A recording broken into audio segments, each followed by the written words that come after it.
रोजगार, अर्थव्यवस्था, 8 साल में यूपी कितना बदला? बहुत सकारात्मक माहौल पिछले 8 वर्ष के अंदर हम लोगों ने तैयार किया। योगी की सनातन सौगंध, यूपी का रामपथ। राम मंदिर के लिए सत्ता भी गंवानी पड़ेगी तो कोई समस्या नहीं होनी चाहिए। नए यूपी का योगी प्रण, संपूर्ण विश्लेषण। आक्रांता का महिमा मंडन का मतलब देशद्रोह की नींव को पुख्ता करना।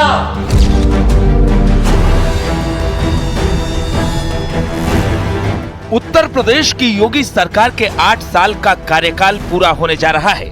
मुख्यमंत्री योगी आदित्यनाथ ने नए उत्तर प्रदेश को गढ़ने का जो प्रण लिया था, वो संकल्प कितना पूरा हुआ है? रोजगार, इंफ्रास्ट्रक्चर, अर्थव्यवस्था और पर्यटन के पैमाने पर उत्तर प्रदेश कितना बदला? सुरक्षा का माहौल मिला, दंगाइयों के लिए बुलडोजर भी दिया गया और साथ साथ भक्तों के लिए राम मंदिर का निर्माण भी कराया गया। नए उत्तर प्रदेश की सियासी हवाएं किस दिशा में बह रही हैं? योगी की सनातन सौगंध और रामकाज के पूरा होने का क्या असर हुआ? आज व्यक्ति विशेष में करेंगे विश्लेषण। सनातन धर्म का सम्मान करो। सनातन धर्म सुरक्षित है तो दुनिया में सब कोई सुरक्षित है।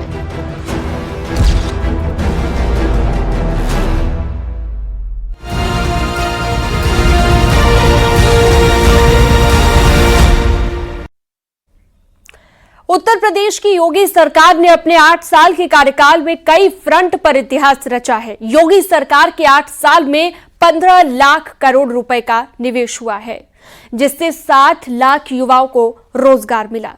इसके अलावा defence, medical, road development, agriculture जैसे तमाम क्षेत्रों को लेकर योगी सरकार ने धरातल पर मेहनत की है। पिछले 8 बरस की अगर बात करें तो योगी सरकार के राज में उत्तर प्रदेश ने उत्सव प्रदेश का सफर तय किया है।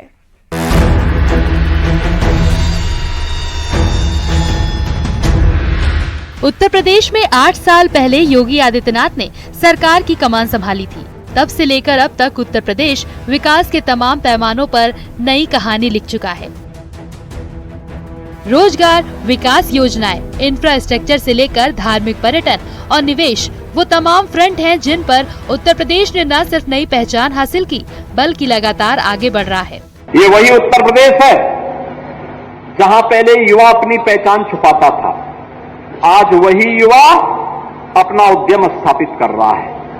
ये वही उत्तर प्रदेश है जहां पहले उद्यम नहीं लगते थे, आज नए नए उद्यम भी लग रहे हैं और हमारा युवा भी अपना उद्यम लगाने के लिए तैयार हो रहा है। ये वही उत्तर प्रदेश है जहां उपद्रव होते थे, आज उस प्रदेश में उपद्रव नहीं, उत्सव मनाए जा रहे हैं। उत्सव का आलम किस रूप में? आपने प्रयागराज का देखा, अयोध्या का देखा, काशी का देखा, मां विंध्यवासिनी धाम का देखा, गोरखपुर में देखा, चित्रकूट धाम में, नैमिषारण्य में, ये सभी उत्सव ही थे। श्री तुलसीयान जी के उद्यम को उत्तर प्रदेश की योगी सरकार ने अपने 8 साल के कार्यकाल में कई फ्रंट पर इतिहास रचा। योग के प्रति उनकी प्रतिबद्धता और योग्यता का प्रमाण है। योगी सरकार के 8 साल में 15 लाख करोड़ का निवेश हुआ, जिससे 60 लाख युवाओं को रोजगार मिला।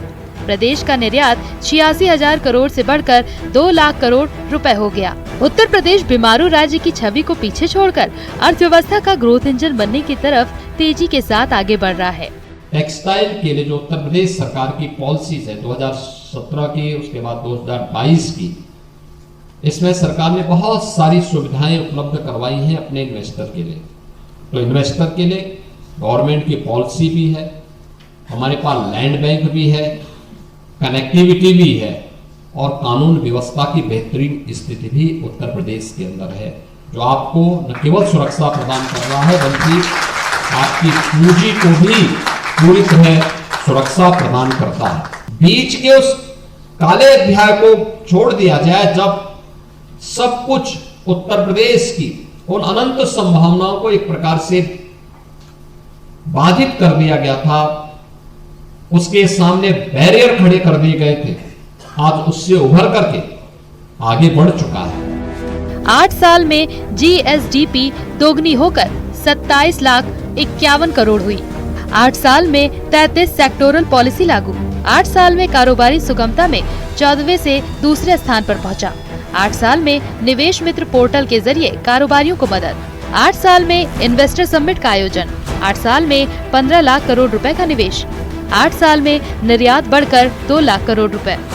उत्तर प्रदेश अर्थव्यवस्था का ग्रोथ इंजन बनकर देश के दूसरे राज्यों के लिए मिसाल बन रहा है। डिफेंस, मेडिकल, फार्मा सेक्टर में 63,475 करोड़ रुपए के निवेश से स्वास्थ्य सेवाओं को लगातार बूस्ट मिला है।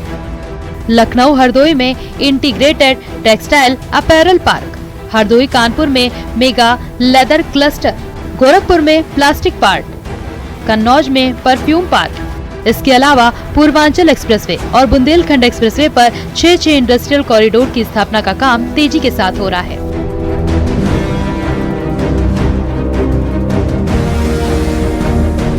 वहीं रोजगार की बात करें तो पिछले 8 साल के अंदर उत्तर प्रदेश में युवाओं को नौकरियां देने के मामले में उत्तर प्रदेश ने कई रिकॉर्ड स्थापित किए हैं। बिना भेदभाव और पारदर्शिता के साथ नौकरी देने के मामले में उत्तर प्रदेश सरकार ने गंभीरता के साथ काम किया।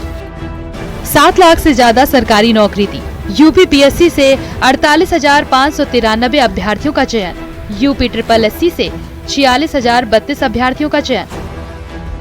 8 साल में अब तक कुल 35 बार नियुक्ति पत्र वितरण के कार्यक्रम सरकार आयोजित कर चुकी है। सरकारी नौकरियों में भ्रष्टाचार खत्म करने के लिए योगी सरकार ने अधियाचन पोर्टल की शुरुआत की, जिससे भर्ती प्रक्रिया तेज और पारदर्शी हो गई।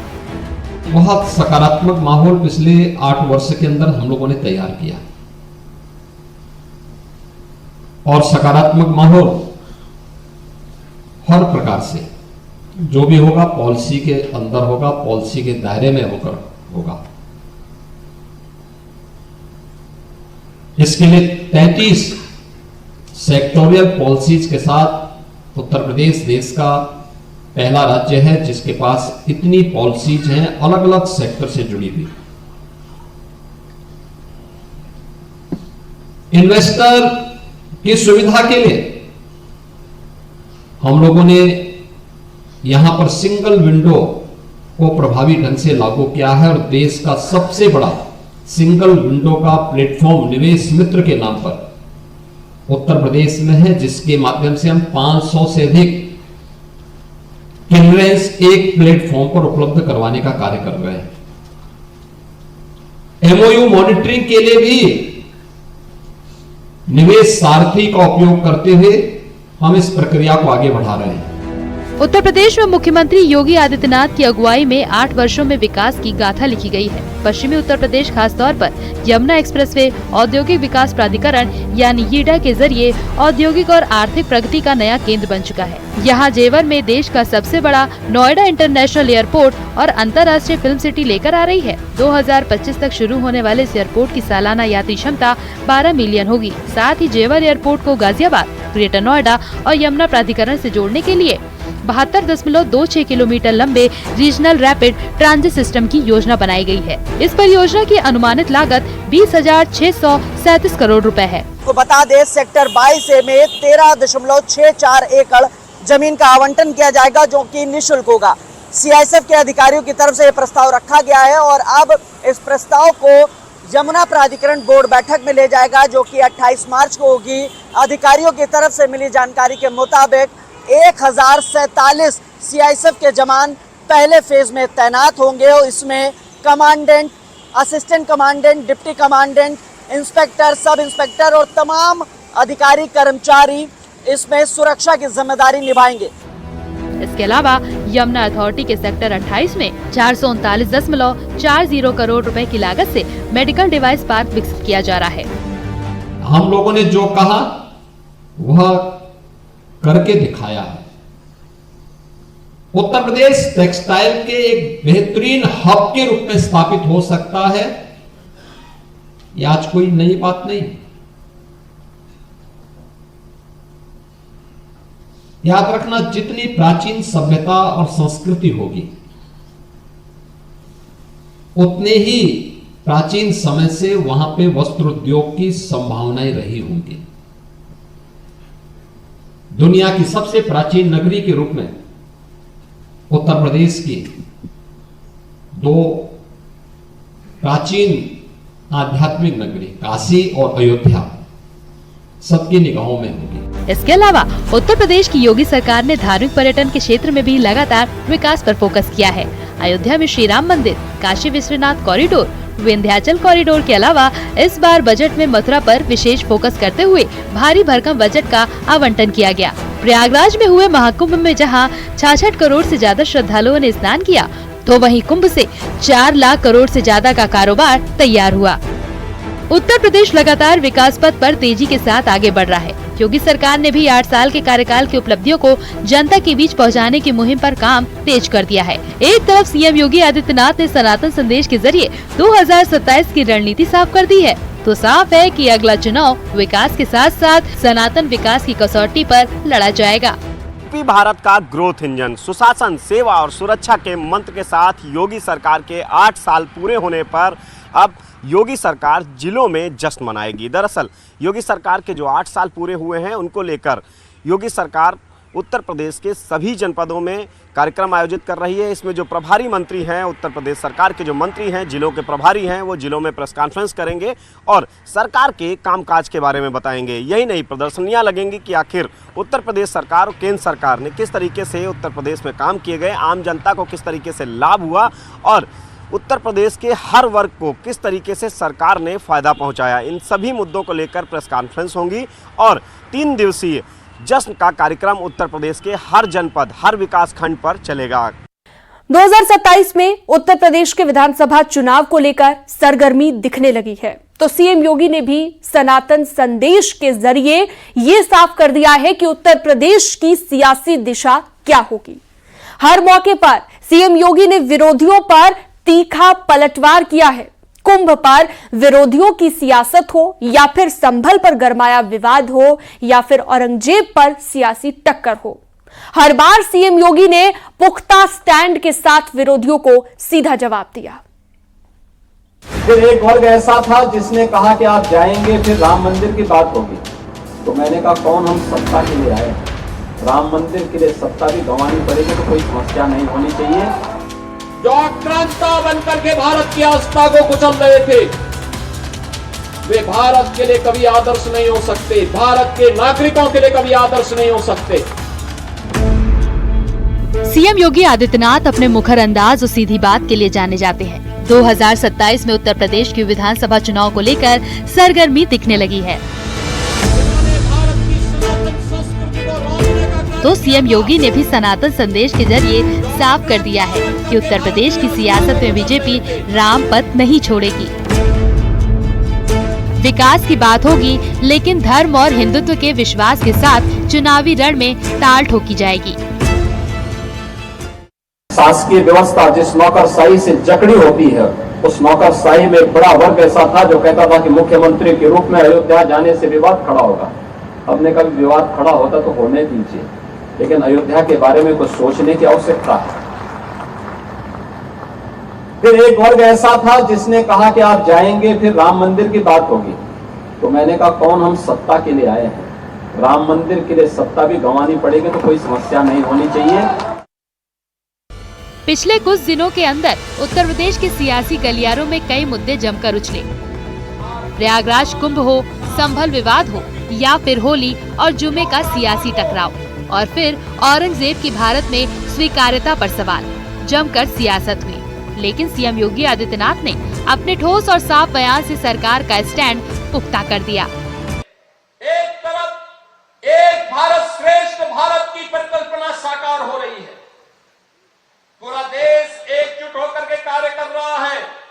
उन स्थितियों में मैं सभी उत्तर प्रदेश वासियों से कहना चाहूंगा, जब भारत की सनातन संस्कृति और भारत की परंपरा का गुणगान दुनिया कर रही है, तब भारत के महापुरुषों के प्रति श्रद्धा और सम्मान का भाव हर नागरिक का दायित्व होना चाहिए। उन स्थितियों में किसी भी आक्रांता को महिमा मंडन नहीं करना चाहिए। आक्रांता का महिमा मंडन का मतलब देशद्रोह की नींव को पुख्ता करना और स्वतंत्र भारत ऐसे किसी देशद्रोही को स्वीकार नहीं कर सकता है जो भारत के महापुरुषों को अपमानित करता हो, उन आक्रांताओं का महिमा मंडन करता हो, जिन आक्रांताओं ने भारत की सनातन संस्कृति को रौंदने का कार्य किया था, बाहर बेटियों की इज्जत पर हाथ डालने का काम किया था, हमारी आस्था पर प्रहार किया था, उसे आज का ये नया भारत स्वीकार करने को कतई तैयार नहीं है। इन तमाम सियासी मुद्दों पर विपक्ष ने भी जमकर बयानबाजी की। खासकर संभल के मुद्दे पर विपक्ष ने संभल सीओ अनुज चौधरी के एक बयान को मुद्दा बनाते हुए सीधे निशाना साधे थे। ये मेले क्या होते हैं जहां हम सब धर्म जाति के लोगों को मिलते हैं।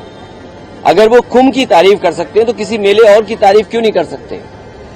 तो ये जो संस्कृति है हमारी के मेले होते थे, कार्यक्रम होते थे, आयोजन होते थे, हिंदू मुस्लिम सिख ईसाई सब मिलकर के जो रहते थे, वो भारतीय जनता पार्टी को पसंद नहीं आ रहा। उधर योगी आदित्यनाथ ने न सिर्फ विपक्ष को नसीहत देते हुए अपने पुलिस अफसर का साथ दिया, बल्कि संभल को लेकर भी सरकार की प्राथमिकता और नीति को साफ कर दिया।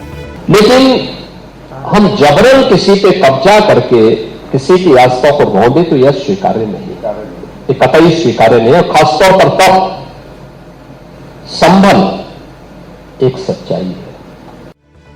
प्रयागराज में 45 दिनों तक चले महाकुंभ मेले में 66 करोड़ से ज्यादा श्रद्धालु आए और पूरी दुनिया ने कुंभ की भव्यता और मोदी योगी की सनातन प्रतिज्ञा से साक्षात्कार किया। लेकिन विपक्ष पूरे कुंभ के दौरान अलग अलग मुद्दों पर सियासी बहस पैदा की। इसे लेकर भी सीएम योगी ने अपने करारे पलटवार के जरिए साफ कर दिया कि आस्था को सम्मान का मिशन लगातार जारी है। जो लोग सनातन धर्म को कोसते थे, जो लोग कोसते थे, उन्होंने सनातन धर्म की भी और भारत की सामर्थ्य भी प्रयागराज महाकुंभ के माध्यम से देखी। 66 करोड़ से अधिक श्रद्धालु एक साथ एक घाट पर आकर के त्रिवेणी के महासंगम में आकर के महास्नान का पुण्य का भागीदार बना है।